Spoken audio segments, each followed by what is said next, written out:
The Kuala Lumpur War Crimes Tribunal started its hearing against former US President George Bush and former British Prime Minister Tony Blair in the Malaysian federal capital.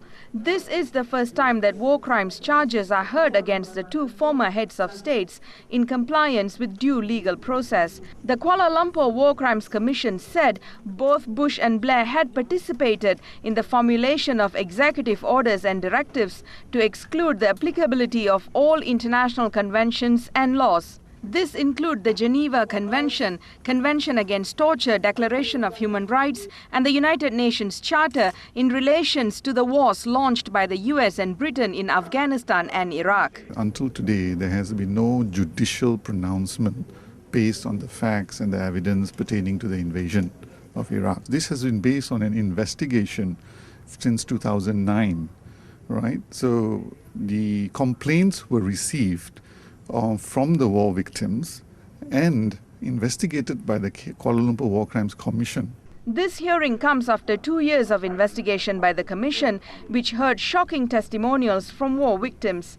One complainant told the Commission in 2009 that he was detained for 6 years in Guantanamo Bay on mistaken identity, tortured and subjected to inhumane treatment.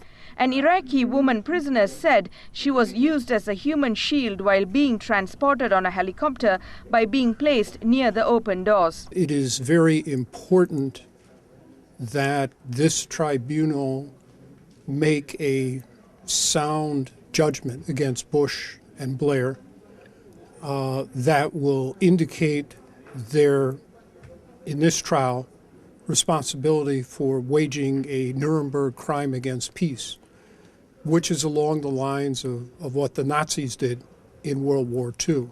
The US and Britain have repeatedly said the so-called war against terror is targeted at terrorists. The tribunal would adjudicate and evaluate the evidence presented on facts and law and is presided by 7 judges from Malaysia and overseas. This War Crimes Tribunal would decide next week if former US President George Bush and former British Prime Minister Tony Blair are guilty of war crimes charges. And if found guilty, the Kuala Lumpur War Crimes Foundation would try and lobby their respective governments to start an internal investigation or charge them in an international court. Maheshwari Ramakrishnan, Press TV, Kuala Lumpur.